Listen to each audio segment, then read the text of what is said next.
But in 17th and 18th, 17th century, before he created his own, the steam engines were not as efficient as we would like. And one time, James Watt, during a walk in a park, decided that he has an idea how to make it much, much better and more efficient. So he separated everything in the engine. He separated a chamber that was condensing the steam, and it wasn't cooling the whole engine like it was happening before. It was condensing only the steam that was going to be used later to get heat again and start working. He also created a horsepower term, a unit of measurement of power. He determined that a horse could turn a mill wheel 144 times in an hour, pulling with a force 180 pounds. That was 1 horsepower of engine. The steam engine that James Watt invented had only 10 horsepowers, but by the 1883, the steam engines that were in use had 10,000 horsepowers. They could be seated anywhere where people had access to water, fuel, coal or wood. And that was it. That started Industrial Revolution. But steam engines need fuel to work.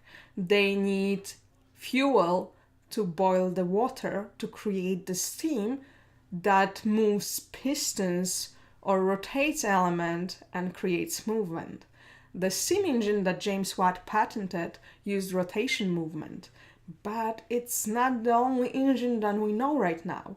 We have right now electric motors when you use electricity to move elements and to create movement.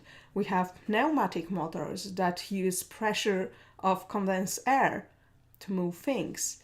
We also have something that is called biological motors, molecular motors, and they are small motors, that engines that are inside of our body, inside of our cells, that use electrical and chemical energy to create force and movement.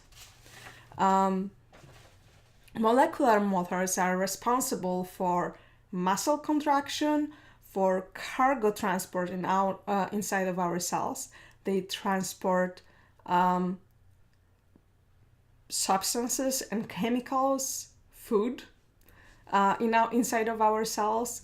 They are taking part in constructing and moving DNA and RNA in our cells. They are also responsible for movement of flagellum and cilia. Those are the small parts in bacteria cells that make possible for them to move around. There's all kind of motors inside of our cells, but there is one that is truly amazing, and it's called ATPase synthase, and that kind of engine creates energy. How it works? Why do we need ATP in our cells? ATP is the chemical particle that magazines energy.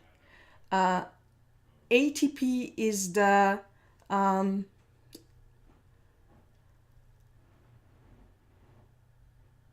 molecule that moves energy inside of our cells in our body.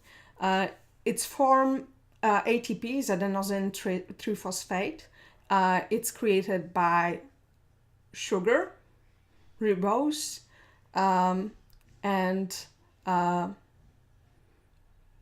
inorganic phosphate, 3 molecules of inorganic phosphate that are connected by bonds. When we break this kind of bonds, that releases energy that we need so much in our cells.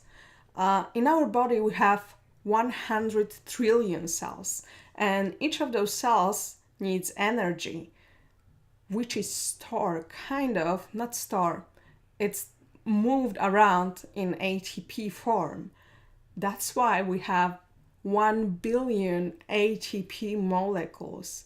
And at any time, human body contains 250 grams, almost 9 ounces of ATP. During the whole day, we transfer and constantly recycle the amount of ATP that is the weight of our body.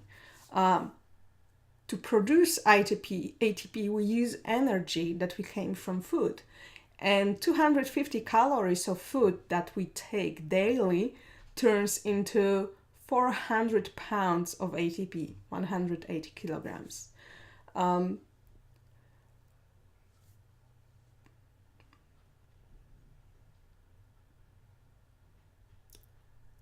ATP is molecule of ATP is made out of purine base, adenosine, and sugar ribose, and 3 inorganic phosphates.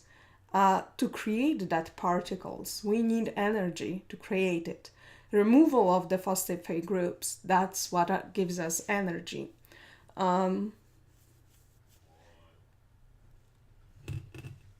So how our molecular motor ATP synthase makes those particles to give us energy, how it works. The ATP synthase is composed by 8 subunit types, 8 different kind of proteins. 5 of them creates kind of umbrella-like, mushroom-like structure above the lipid membrane in our mitochondria. Mitochondria are organelles inside of our cells that are known as power plants of our cells. That's where all the energy is created.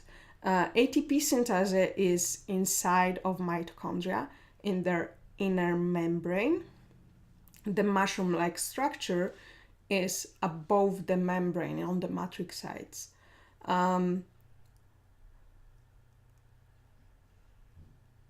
Inside of that umbrella, inside of that mushroom, is another subunit that is able to rotate.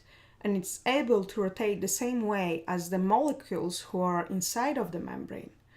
But what makes them rotate? Those molecules rotate because of the movement of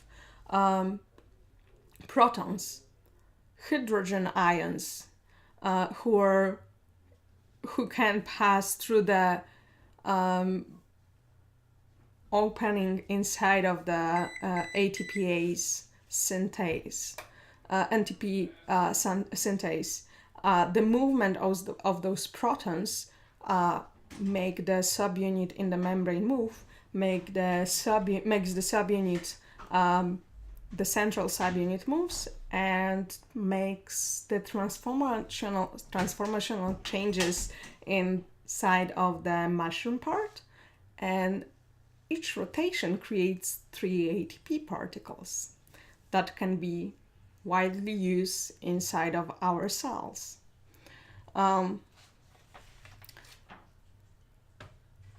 So the protons movement is possible because there's different concentration of protons on each side of the membrane. Because everything in our cells wants to be in equilibrium, the protons on one side, when there is more of them, try to move to the other side where there is less of them. So protons move from one side to another, and that transfer causes the rotation of the subunits.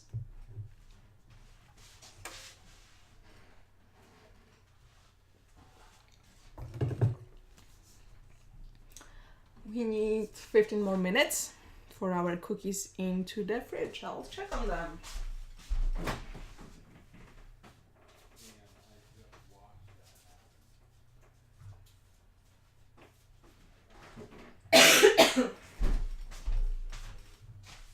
they're doing good there. Where are you? Protons in our cells that cause the movement of the subunits of ATP synthase. So the protons are moving, but from where they come from in our cells? The protons, hydrogen ions, can be created in various chemical processes in our cells.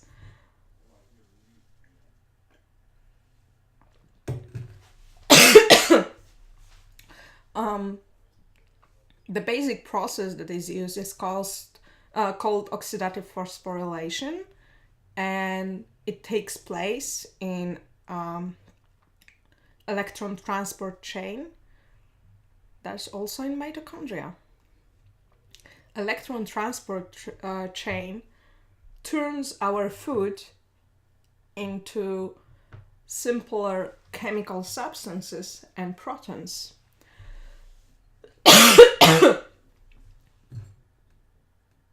It turns carbohydrates, fats, proteins into CO2 and chemical energy.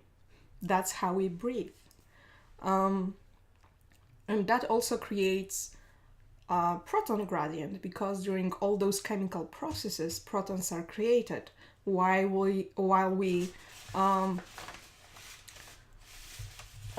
all different substances decay into small, simpler chemical substances.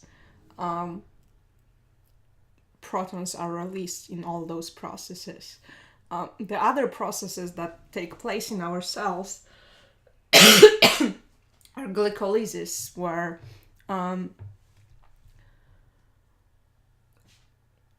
glucose is turned into pyruvate and protons. Glucose is the simplest sugar, and from Greek it simply means sweet wine. So the glucose is turned into protons, the fats are turned into protons, proteins are turned into protons and some other substances.